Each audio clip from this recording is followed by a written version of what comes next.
ಮಿತ್ರರೇ ನಮಸ್ಕಾರ. ಮಿತ್ರರೇ, ಸದ್ಯ ಜಿಯೋ ಪೊಲಿಟಿಕ್ಸ್ನಲ್ಲಿ ಟ್ರಂಪ್ ಅವರನ್ನು ಬಿಟ್ಟು ಚರ್ಚೆ ಮಾಡೋದಕ್ಕೆ ಸಾಧ್ಯ ಆಗ್ತಾ ಇಲ್ಲ. ಅಂಥದ್ದೊಂದು ಪರಿಸ್ಥಿತಿಯನ್ನು ಟ್ರಂಪ್ ಸೃಷ್ಟಿ ಮಾಡಿದ್ದಾರೆ. ಎಲ್ಲದೂ ಕೂಡ ತನ್ನ ಸುತ್ತಲೇ ಸುತ್ತಾ ಇರಬೇಕು.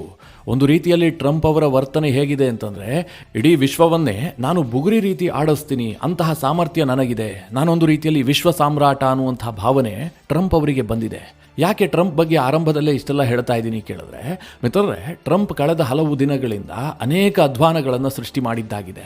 ಅದೇನು ಒಂದೆರಡಲ್ಲ, ನೀವು ಪಟ್ಟಿ ಮಾಡ್ತಾ ಹೋದರೆ ಬೆಳೆಯುತ್ತಲೇ ಹೋಗುತ್ತೆ ಟ್ರಂಪ್ ಅವರು ಮಾಡಿದಂಥ ಅಧ್ವಾನಗಳು. ಆದರೆ ಈಗ ಜಗತ್ತನ್ನೇ ತಲೆ ಕೆಳಗೆ ಮಾಡುವಂಥ ಒಂದು ಅಧ್ವಾನದ ಕಾರ್ಯಕ್ರಮಕ್ಕೆ ಟ್ರಂಪ್ ಅವರು ಯೋಜನೆ ರೂಪಿಸಿದ್ದಾರೆ. ಇಡೀ ವಿಶ್ವಕ್ಕೆ ಟ್ರಂಪ್ ಸಾಮ್ರಾಟನಾಗೋದು. ಮಿತ್ರರೇ, ಇದನ್ನು ಕೇಳಿಸ್ಕೊಂಡಾಗ ನಿಮಗೆ ಅನಿಸ್ಬಹುದು ಇವನೇನೋ ಜೋಕ್ ಮಾಡ್ತಾ ಇದ್ದಾನೆ ಅಂತ. ಖಂಡಿತವಾಗ್ಲೂ ನಾನು ಜೋಕ್ ಮಾಡ್ತಾ ಇಲ್ಲ. ಟ್ರಂಪ್ ಅಂತಹದೇ ಒಂದು ಪ್ಲಾನನ್ನು ರೆಡಿ ಮಾಡಿದ್ದಾರೆ. ಒಂದು ವೇಳೆ ಈ ಪ್ಲಾನ್ ಏನಾದರೂ ಇಂಪ್ಲಿಮೆಂಟ್ ಆಗಿದ್ದೇ ಆದರೆ, ಇದಕ್ಕೆಲ್ಲ ದೇಶಗಳು ಒಪ್ಕೊಂಡಿದ್ದೇ ಆದರೆ, ವಿಶ್ವದಲ್ಲಿ ವಿಶ್ವಸಂಸ್ಥೆಯೇ ಇರೋದಿಲ್ಲ. ಟ್ರಂಪ್ ಅವರ ಹೊಸದಾದಂಥ ಸಂಸ್ಥೆ ಇರುತ್ತೆ. ಅಲ್ಲಿ ಟ್ರಂಪ್ ಅವರೇ ನಾಯಕ. ಟ್ರಂಪ್ ಏನು ಹೇಳ್ತಾರೋ ಅದೇ ಶಾಸನ ಇಡೀ ವಿಶ್ವದಲ್ಲಿ ಜಾರಿಗೆ ಬರುತ್ತೆ. ಯಾವ ದೇಶದ ಮೇಲೆ ಯುದ್ಧ ಮಾಡಬೇಕು, ಎಲ್ಲಿ ಶಾಂತಿ ಸ್ಥಾಪನೆ ಆಗಬೇಕು, ಎಲ್ಲವುದನ್ನು ಡಿಸೈಡ್ ಮಾಡುವಂಥದ್ದು ಟ್ರಂಪ್. ಮಿತ್ರರೇ, ಈ ಸುದ್ದಿಯನ್ನು ನಾನು ಮೊದಲ ಬಾರಿಗೆ ನೋಡಿದಂತಹ ಸಂದರ್ಭದಲ್ಲಿ ಒಂಥರ ಕಾಮಿಡಿ ಫಿಲಮ್ ಏನು ಅಂತ ಅನ್ನಿಸ್ತು. ಅಷ್ಟು ಮಜವಾಗಿದೆ ಈ ಟ್ರಂಪ್ ಅವರ ಪ್ಲಾನ್. ಟ್ರಂಪ್ ಅವರ ಈ ಹೊಸ ಪ್ಲಾನ್ಗೆ ಜಾಯಿನ್ ಆಗೋದಕ್ಕೆ ಭಾರತಕ್ಕೂ ಆಹ್ವಾನ ಬಂದಿದೆ, ರಷ್ಯಾಗೂ ಕೂಡ ಆಹ್ವಾನ ಹೋಗಿದೆ. ಒಟ್ಟು 60 ದೇಶಗಳಿಗೆ ಟ್ರಂಪ್ ಆಹ್ವಾನವನ್ನು ಕಳಿಸಿದ್ದಾರೆ. ಬಹಳ ಇಂಟ್ರೆಸ್ಟಿಂಗ್ ಆಗಿದೆ. ಸ್ವಲ್ಪ ವಿವರಿಸಿ ಹೇಳ್ತೀನಿ, ನೀವು ಈ ವಿಡಿಯೋನ ಕೊನೆವರೆಗೂ ಮಿಸ್ ಮಾಡದೆ ನೋಡಿ. ಯಾವಾಗ ಅಮೆರಿಕ ವೆನಿಜುಲಾ ಅಧ್ಯಕ್ಷರನ್ನು ಸೆರೆ ಹಿಡಿತೋ ಅದಾದ ಮೇಲೆ ಟ್ರಂಪ್ ಅವರು ನೆಲದ ಮೇಲೆ ನಿಲ್ತಾ ಇಲ್ಲ. ಅವರೊಂಥರ ಆಕಾಶದಲ್ಲಿ ತೇಲ್ತಾ ಇದ್ದಾರೆ. ವಿಶ್ವದಲ್ಲಿ ನನ್ನ ಕೈಲಾಗದೇ ಇರುವಂಥದ್ದೇನೂ ಕೂಡ ಇಲ್ಲ. ಅಮೆರಿಕ ಮನಸ್ಸು ಮಾಡಿದ್ರೆ ಏನು ಬೇಕಾದರೂ ಆಗತ್ತೆ. ವಿಶ್ವದ ಯಾವ ನಾಯಕರು ಕೂಡ ನನಗೆ ಸರಿಸಮವೇ ಅಲ್ಲ. ನನ್ನನ್ನು ಬಿಟ್ಟು ವಿಶ್ವ ನಡೆಯೋದಕ್ಕೆ ಸಾಧ್ಯ ಇಲ್ಲ ಅನ್ನುವಂಥ ಭಾವನೆ ಟ್ರಂಪ್ಗೆ ಬಂದು ಹೋಗ್ಬಿಟ್ಟಿದೆ. ಹೀಗಾಗಿ ಅವರು ದಿನಕ್ಕೊಂದು ದೇಶಕ್ಕೆ ಧಮಕಿ ಹಾಕ್ತಾರೆ. ಎಲ್ಲದೂ ಕೂಡ ನನ್ನ ಅಣತಿಯಂತೆ ನಡಿಬೇಕು ಅಂತ ವಾರ್ನಿಂಗ್ ಕೊಡ್ತಾರೆ. ಈಗಾಗಲೇ ಏನೇನಾಗಿದೆ ಅಂತ ನಿಮಗೆ ಗೊತ್ತು. ಕ್ಯೂಬಾ ಮೇಲೆ ಕಣ್ಣು ಹಾಕಿದ್ದಾರೆ. ಯಾವಾಗ ಬೇಕಾದರೂ ಕ್ಯೂಬಾ ಮೇಲೆ ಅಮೆರಿಕ ದಾಳಿ ಮಾಡಬಹುದು ಅಂತಹ ವಾತಾವರಣವನ್ನು ಸೃಷ್ಟಿ ಮಾಡಿದ್ದಾರೆ. ಇನ್ನು ಗ್ರೀನ್ಲ್ಯಾಂಡ್ನ ವಿಚಾರವಂತೂ ನಿಮಗೆ ಹೇಳೋದೇ ಬೇಕಾಗಿಲ್ಲ. ಏನೇನಾಯಿತು ಅಂತ ಇಡೀ ಜಗತ್ತೇ ನೋಡ್ತಾ ಇದೆ. ಯುರೋಪ್ನ ರಾಷ್ಟ್ರಗಳು ಅಮೆರಿಕದ ವಿರುದ್ಧ ತಿರುಗಿ ಬಿದ್ದಿದ್ದಾವೆ. ಅಮೆರಿಕದ ಸಾರ್ವಕಾಲಿಕ ಆಪ್ತ ದೇಶಗಳ ಮೇಲೆ ಟ್ರಂಪ್ ಅವರು 10% ಟ್ಯಾರಿಫ್ ಬರೆಯನ್ನು ಹಾಕಿದ್ದಾರೆ. ಯುರೋಪ್ ಮತ್ತು ಅಮೆರಿಕದ ಸಂಬಂಧದಲ್ಲಿ ಹಿಂದೆಂದೂ ಕಾಣದಂತಹ ಬಿರುಕು ಮೂಡಿದೆ. ಇಷ್ಟೆಲ್ಲ ಅವಾಂತರ ಸೃಷ್ಟಿಸಿರುವಂತಹ ಟ್ರಂಪ್ ಈಗ ಜಗತ್ತಿನ ಮುಂದೆ ಹೊಸದೊಂದು ಐಡಿಯಾವನ್ನು ಮುಂದಿಟ್ಟಿದ್ದಾರೆ. ಆ ಐಡಿಯಾ ಏನು ಕೇಳಿದ್ರೆ, ವಿಶ್ವದಲ್ಲಿ ಹೊಸದಾದಂತಹ ಒಂದು ಸಂಸ್ಥೆಯನ್ನು ಹುಟ್ಟುಹಾಕುವಂತದ್ದು. ಅದರ ಹೆಸರು ಬೋರ್ಡ್ ಆಫ್ ಪೀಸ್. ಸದ್ಯಕ್ಕೆ ಟ್ರಂಪ್ ಇದನ್ನ ಗಾಜಾ ಉದ್ದೇಶದಿಂದ ವಿಶ್ವದಲ್ಲಿ ಜಾರಿಗೆ ತರೋದು ಹೊರಟಿದ್ದಾರೆ, ಇಂತಹದೊಂದು ಗುಂಪನ್ನು ಹುಟ್ಟು ಹಾಕೋದಕ್ಕೆ. ಆದರೆ ಟ್ರಂಪ್ ಅವರ ಮೂಲ ಉದ್ದೇಶ ಏನು ಗೊತ್ತಾ? ಇದು ಮುಂದುವರೆದು ಪರ್ಮನೆಂಟ್ ಆದಂತಹ ಒಂದು ಬೋರ್ಡ್ ಅನ್ನೇ ಸ್ಥಾಪನೆ ಮಾಡೋದು. ಅಂದ್ರೆ ಈಗ ವಿಶ್ವದಲ್ಲಿ ವಿಶ್ವಸಂಸ್ಥೆ ಇದೆಯಲ್ಲ, ಅದೇ ರೀತಿಯಾದಂತಹ ಇನ್ನೊಂದು ಶಾಂತಿಯ ಕೂಟವನ್ನು ರಚಿಸೋದಕ್ಕೆ ಟ್ರಂಪ್ ಹೊರಟಿದ್ದಾರೆ. ಮಿತ್ರರೇ, ಇದನ್ನು ಸುಮ್ಮನೆ ಕೇಳಿದ್ರೆ ಇದರ ತೀವ್ರತೆ ಅರ್ಥ ಆಗೋದಿಲ್ಲ. ಟ್ರಂಪ್ ಒಳ್ಳೇದೇ ಮಾಡ್ತಾ ಇದ್ದಾರಲ್ಲ, ಒಂದು ಶಾಂತಿಯ ಕೂಟವನ್ನು ಮಾಡಿದ್ದೇ ಆದರೆ ಈಗ ವಿಶ್ವಸಂಸ್ಥೆ ಅನೇಕ ವಿಚಾರಗಳಲ್ಲಿ ಫೇಲ್ಯೂರ್ ಆಗ್ತಾ ಇದೆ. ಹೊಸದೊಂದು ಕೂಟ ಬಂದಿದ್ದೇ ಆದರೆ ವಿಶ್ವದಲ್ಲಿ ಶಾಂತಿ ಸ್ಥಾಪನೆ ಆಗಬಹುದಲ್ವಾ ಅಂತ. ಆದರೆ ಟ್ರಂಪ್ ಇದನ್ನು ರೂಪಿಸ್ತಾ ಇರುವಂತಹದ್ದು ನಿಜವಾಗ್ಲೂ ವಿಶ್ವದಲ್ಲಿ ಶಾಂತಿಯನ್ನು ಸ್ಥಾಪನೆ ಮಾಡೋದಕ್ಕಲ್ಲ, ಬದಲಾಗಿ ತನ್ನ ಅಧಿಕಾರವನ್ನು ಇನ್ನಷ್ಟು ಜಾಸ್ತಿ ಮಾಡಿಕೊಳ್ಳೋದಕ್ಕೆ, ತಾನು ವಿಶ್ವದ ಸಾಮ್ರಾಟ ಅಂತ ತೋರಿಸ್ಕೊಳ್ಳೋದಕ್ಕೋಸ್ಕರವಾಗಿ. ಇದನ್ನು ಕೇಳಿದಾಗ ನಿಮಗೆ ಆಶ್ಚರ್ಯ ಆಗಬಹುದು, ಆದರೂ ಕೂಡ ಸತ್ಯ.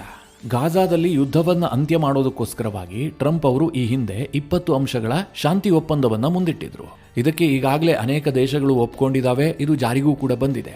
ಮಿತ್ರರೇ, ಈ ಶಾಂತಿ ಒಪ್ಪಂದ ಇದೆಯಲ್ಲ, ಇದನ್ನು ಇನ್ನೊಂದು ಹಂತಕ್ಕೆ ತೆಗೆದುಕೊಂಡು ಹೋಗೋದಕ್ಕೆ ಟ್ರಂಪ್ ಹೊಸ ಪ್ಲಾನ್ ಮಾಡಿದ್ದಾರೆ. ಅದೇ ಬೋರ್ಡ್ ಆಫ್ ಪೀಸ್. ಇದು ಅಂತಾರಾಷ್ಟ್ರೀಯ ಶಾಂತಿ ಪಾಲನಾ ಸಂಸ್ಥೆ. ಇದರ ಮುಖ್ಯ ಧ್ಯೇಯೋದ್ದೇಶಗಳೇನು ಕೇಳಿದ್ರೆ, ಸಂಘರ್ಷದ ಬಳಿಕ ದೇಶವನ್ನು ಮರುನಿರ್ಮಾಣ ಮಾಡುವಂತಹದ್ದು, ಅಲ್ಲಿ ರಾಜಕೀಯ ಸ್ಥಿರತೆಯನ್ನು ತರುವಂತಹದ್ದು. ಇದು ಇದರ ಮುಖ್ಯ ಅಜೆಂಡಾ. ಆದರೆ ಮಿತ್ರರೇ, ಇದು ಕೇವಲ ಗಾಜಾಗೆ ಮಾತ್ರ ಸೀಮಿತ ಆಗಿರೋದಿಲ್ಲ. ಇದನ್ನು ಮುಂದುವರೆದು ಒಂದು ಶಾಶ್ವತವಾದಂತಹ ಬೋರ್ಡ್ ಅನ್ನು ರಚಿಸೋದಕ್ಕೆ ಟ್ರಂಪ್ ಅವರು ಹೊರಟಿದ್ದಾರೆ. ಇದಕ್ಕೋಸ್ಕರವಾಗಿ ಈಗಾಗಲೇ 60 ದೇಶಗಳಿಗೆ ಟ್ರಂಪ್ ಅವರು ಆಹ್ವಾನವನ್ನು ಕೂಡ ಕಳಿಸಿದ್ದಾರೆ. ಭಾರತಕ್ಕೂ ಕೂಡ ಆಹ್ವಾನ ಬಂದಿದೆ. ಭಾರತದಲ್ಲಿ ಹೊಸದಾಗಿ ರಾಯಭಾರಿಯಾಗಿ ಬಂದಿರುವಂತಹ ಸರ್ಗೇಯ್ ಗೋರ್ ಅವರು ಇದನ್ನು ಸ್ಪಷ್ಟಪಡಿಸಿದ್ದಾರೆ. ಟ್ರಂಪ್ ಅವರು ಭಾರತದ ಪ್ರಧಾನಿ ನರೇಂದ್ರ ಮೋದಿ ಅವರಿಗೆ ಈ ಬೋರ್ಡ್ ಆಫ್ ಪೀಸ್ಗೆ ಆಹ್ವಾನವನ್ನು ಕೊಟ್ಟಿದ್ದಾರೆ.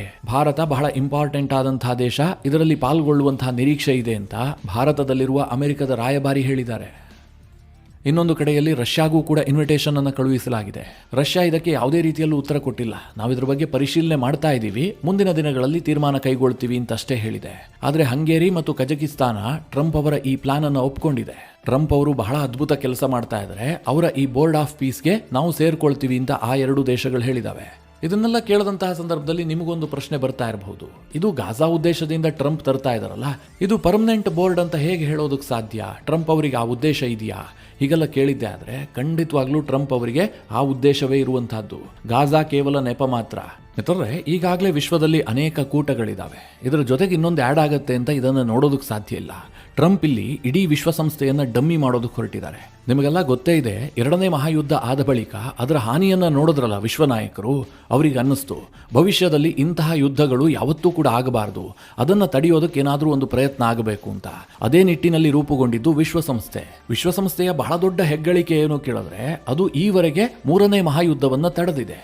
ಆದರೆ ಸದ್ಯದ ಪರಿಸ್ಥಿತಿಯಲ್ಲಿ ವಿಶ್ವಸಂಸ್ಥೆ ಸಾಕಷ್ಟು ಡಮ್ಮಿ ಆಗಿಬಿಟ್ಟಿದೆ. ಯಾಕೆಂತಂದರೆ ಈ ಥರದ ಟ್ರಂಪ್ರಂತಹ ನಾಯಕರು ಬಂದುಬಿಟ್ಟು ಯಾರ ಮಾತನ್ನು ಕೇಳೋದಿಲ್ಲ, ವಿಶ್ವದ ಯಾವ ಕಾನೂನು ಕೂಡ ಅವರಿಗೆ ಅನ್ವಯಿಸೋದಿಲ್ಲ, ನಾನು ನಡೆದಿದ್ದೇ ಹಾದಿ ಅಂತ ಹೋಗ್ತಾ ಇದ್ದಾರಲ್ಲ, ಈ ಕಾರಣದಿಂದಾಗಿ ವಿಶ್ವಸಂಸ್ಥೆ ದಿನೇ ದಿನೇ ಡಮ್ಮಿ ಆಗ್ತಾ ಇದೆ. ಜೊತೆಗೆ ಮಿತ್ರರೇ, ವಿಶ್ವಸಂಸ್ಥೆಯಲ್ಲಿ ಯಾವುದೇ ರೀತಿಯಲ್ಲೂ ಕೂಡ ಬದಲಾವಣೆ ಆಗಿಲ್ಲ. ಈ ಹಿಂದೆ ಯಾವ ಸ್ವರೂಪದಲ್ಲಿತ್ತೋ ಇವತ್ತು ಕೂಡ ಅದೇ ಸ್ವರೂಪದಲ್ಲಿ ಮುಂದುವರಿತಾ ಇದೆ. ಭಾರತ ಸೇರಿದಂತೆ ಅನೇಕ ದೇಶಗಳು ವಿಶ್ವಸಂಸ್ಥೆಯಲ್ಲಿ ಬದಲಾವಣೆಯನ್ನು ತರಬೇಕು ಅಂತ ಸಾಕಷ್ಟು ಬೇಡಿಕೆಯನ್ನು ಸಲ್ಲಿಸ್ತಾ ಇದ್ದಾವೆ. ಉದಾಹರಣೆಗೆ, ವಿಶ್ವಸಂಸ್ಥೆಯ ಭದ್ರತಾ ಮಂಡಳಿಯಲ್ಲಿ ಭಾರತಕ್ಕೆ ಇವತ್ತಿಗೂ ಕೂಡ ಕಾಯಂ ಸದಸ್ಯತ್ವ ಸಿಕ್ಕಿಲ್ಲ. France, UK, Russia, China, America ಈ 5 ದೇಶಗಳು ವಿಶ್ವಸಂಸ್ಥೆಯಲ್ಲಿ ಪಾರುಪತ್ಯವನ್ನು ಹೊಂದಿದ್ದಾವೆ. ಆ 5 ದೇಶಗಳಿಗೆ ವಿಟೋ ಪವರ್ ಇದೆ. ಇವತ್ತು ಭಾರತ, ಜರ್ಮನಿ, ಜಪಾನ್ ಇವೆಲ್ಲ ವಿಶ್ವದಲ್ಲಿ ದೈತ್ಯ ಶಕ್ತಿಗಳಾಗಿ ಬೆಳೆದು ನಿಂತಿದ್ದಾವೆ. ಆದರೆ ಈ ದೇಶಗಳಿಗೆ ವಿಶ್ವಸಂಸ್ಥೆಯಲ್ಲಿ ಮಹತ್ವ ಸಿಗ್ತಾ ಇಲ್ಲ. ಹೀಗಾಗಿ ಬದಲಾವಣೆ ಆಗಬೇಕು ಅನ್ನುವಂತಹ ಕೂಗಿದೆ. ಜೊತೆಗೆ ಕಳೆದ 3-4 ವರ್ಷಗಳಿಂದ ವಿಶ್ವದಲ್ಲಿ ಅನೇಕ ಯುದ್ಧಗಳಾಗ್ತಾ ಇದ್ದಾವೆ. ಅದನ್ನು ತಡೆಯುವಲ್ಲಿ ವಿಶ್ವಸಂಸ್ಥೆ ಬಹಳ ವೀಕ್ ಆಗಿ ಕಾಣ್ತಾ ಇದೆ. ಅವರೇನು ಮಾಡೋದಕ್ಕೆ ಸಾಧ್ಯ ಆಗ್ತಾ ಇಲ್ಲ. ಈಗ ಇದೇ ಎಲ್ಲ ವಿಚಾರಗಳನ್ನು ಇಟ್ಟುಕೊಂಡು ಟ್ರಂಪ್ ಅವರು ಈ ಬೋರ್ಡ್ ಆಫ್ ಪೀಸ್ ಅನ್ನು ಸ್ಥಾಪನೆ ಮಾಡೋದಕ್ಕೆ ಹೊರಟಿದ್ದಾರೆ. ಭವಿಷ್ಯದಲ್ಲಿ ಇದೊಂದು ವಿಶ್ವಸಂಸ್ಥೆಯ ಪರ್ಯಾಯವಾಗಿ ಬೆಳಿಬೇಕು ಅನ್ನುವಂಥದ್ದು ಟ್ರಂಪ್ ಅವರ ಉದ್ದೇಶ. ಇಲ್ಲಿ ನಿಜವಾಗ್ಲೂ ವಿಶ್ವಶಾಂತಿಯ ಉದ್ದೇಶವನ್ನ ಇಟ್ಟುಕೊಂಡು ಒಂದು ಒಳ್ಳೆಯ ಕೂಟವನ್ನು ರಚಿಸಿದ್ದೇ ಆದರೆ ಯಾರೂ ಕೂಡ ಅದಕ್ಕೆ ಅಡ್ಡಿ ಆತಂಕವನ್ನು ವ್ಯಕ್ತಪಡಿಸಬೇಕಾಗಿರಲಿಲ್ಲ. ಆದರೆ ಇಲ್ಲಿ ಟ್ರಂಪ್ ಅವರ ಉದ್ದೇಶ ಜೊತೆಗೆ ಈಗ ರಚನೆ ಆಗ್ತಿರುವಂತಹ ಈ ಬೋರ್ಡ್ನ ಸ್ವರೂಪ ಇದೆಯಲ್ಲ, ಇದು ಭಾರಿ ಆಘಾತಕಾರಿಯಾಗಿದೆ. ಈ ಬೋರ್ಡ್ನ ಸ್ವರೂಪ ಹೇಗಿರುತ್ತೆ ಗೊತ್ತಾ? ಈ ಬೋರ್ಡ್ಗೆ ಅಮೆರಿಕ ಸಂಸ್ಥಾಪಕ ಅಧ್ಯಕ್ಷ ಅಂದ್ರೆ ಟ್ರಂಪ್ ಅವರು ಇದಕ್ಕೆ ಅಧ್ಯಕ್ಷರಾಗಿರ್ತಾರೆ. ಇಲ್ಲಿ ಅಧ್ಯಕ್ಷರೇ ಮೆಂಬರ್ಶಿಪ್ ಅನ್ನು ಅಪ್ರೂವಲ್ ಮಾಡುವಂತಹದ್ದು. ಅಂದ್ರೆ ಯಾವ ದೇಶವನ್ನ ಸೇರಿಸ್ಕೊಳ್ಬೇಕು, ಯಾವ ದೇಶವನ್ನ ಹೊರಹಾಕಬೇಕು, ಇದೆಲ್ಲದನ್ನ ಡಿಸೈಡ್ ಮಾಡೋದು ಯಾರು ಕೇಳಿದ್ರೆ ಟ್ರಂಪ್ ಹೇಗೆ ಡಿಸೈಡ್ ಮಾಡ್ತಾರೆ ಅಂತ ಗೊತ್ತಲ್ಲ. ಟ್ರಂಪ್ ಹೇಳಿದ್ದೆಲ್ಲದಕ್ಕೂ ಕೂಡ ತಲೆ ಎಲ್ಲಾಡಿಸಿದ್ದೆ ಆದ್ರೆ ಅವರಿಗೆ ಸಿಗುತ್ತೆ ಮೆಂಬರ್ಶಿಪ್. ಒಂದು ವೇಳೆ ಟ್ರಂಪ್ಗೆ ವಿರುದ್ಧವಾಗಿ ನಿಂತುಕೊಂಡಿದ್ದೆ ಆದರೆ ಅವರನ್ನು ಈ ಕೂಟದಿಂದ ತಕ್ಷಣ ಹೊರಹಾಕಲಾಗತ್ತೆ. ಯಾಕೆಂದರೆ ಪೂರ್ತಿ ಪವರ್ ಟ್ರಂಪ್ ಬಳಿಯಲ್ಲೇ ಇರುತ್ತಲ್ವಾ. ಜೊತೆಗೆ ಈ ಬೋರ್ಡ್ನ ಮೀಟಿಂಗ್ನ ಅಜೆಂಡಾವನ್ನು ಸೆಟ್ ಮಾಡೋದು ಕೂಡ ಟ್ರಂಪೇ. ಅಂದರೆ ಏನು ಚರ್ಚೆ ಆಗಬೇಕು, ಏನು ಚರ್ಚೆ ಆಗಬಾರ್ದು, ಇದೆಲ್ಲವುದನ್ನು ಟ್ರಂಪ್ ಅವರೇ ಡಿಸೈಡ್ ಮಾಡ್ತಾರೆ. ಜೊತೆಗೆ ಅದರ ಆರ್ಥಿಕ ನೀತಿಯನ್ನು ಕೂಡ ಟ್ರಂಪ್ ಅವರೇ ನಿರ್ಧಾರ ಮಾಡ್ತಾರೆ. ಅಲ್ಲಿಗೆ ಮಿತ್ರರೇ, ಪ್ರತಿ ಬಾರಿಯೂ ಕೂಡ ಈ ಬೋರ್ಡ್ನ ಮೀಟಿಂಗ್ ಆದರೆ ಯಾವ ಸ್ವರೂಪದಲ್ಲಿರುತ್ತೆ ಕೇಳಿದ್ರೆ, ಟ್ರಂಪ್ ಅವರು ಒಂದು ಪ್ಲಾನ್ ಹಿಡ್ಕೊಂಡು ಬಂದಿರ್ತಾರೆ. ಅದನ್ನು ಎಲ್ಲರ ಮುಂದೆ ಓದ್ತಾರೆ. ಎಲ್ಲರೂ ಕೂಡ ಚಪ್ಪಾಳೆ ತಟ್ಟಬೇಕಷ್ಟೇ. ಅದರಲ್ಲಿ ಯಾವುದೇ ಬದಲಾವಣೆಯನ್ನು ಸೂಚಿಸೋದಕ್ಕೆ ಯಾರಿಗೂ ಅಧಿಕಾರ ಇರೋದಿಲ್ಲ. ಎಲ್ಲರೂ ಕೂಡ ರಬ್ಬರ್ ಸ್ಟ್ಯಾಂಪ್ಗಳಾಗಿರ್ತಾರೆ. ಟ್ರಂಪ್ಗೆ ಮಾತ್ರ ಸಾಮ್ರಾಟನ ಅಧಿಕಾರ ಇರುತ್ತೆ. ಇದು ಟ್ರಂಪ್ ಅವರ ಬೋರ್ಡ್ ಆಫ್ ಪೀಸ್ನ ಸ್ವರೂಪ. ಇದಿಷ್ಟಕ್ಕೆ ಕಾಮಿಡಿ ಶೋ ಎಂಡ್ ಆಯಿತು ಅಂತ ಅಂದುಕೊಳ್ಬೇಡಿ. ಇನ್ನೂ ಮುಂದೆ ಇಂಟ್ರೆಸ್ಟಿಂಗ್ ವಿಚಾರಗಳಿದ್ದಾವೆ. ಅದೇನು ಕೇಳಿದ್ರೆ, ಈಗ ವಿಶ್ವಸಂಸ್ಥೆಯಲ್ಲಿ ಕಾಯಂ ಸದಸ್ಯತ್ವ ಇದೆಯಲ್ಲ, ಇದನ್ನು ಡಿಸೈಡ್ ಮಾಡುವಂಥದ್ದು ಹೇಗೆ? ಭದ್ರತಾ ಮಂಡಳಿಯಲ್ಲಿರುವಂತಹ ಸದಸ್ಯರು ತೀರ್ಮಾನ ಮಾಡಬೇಕು.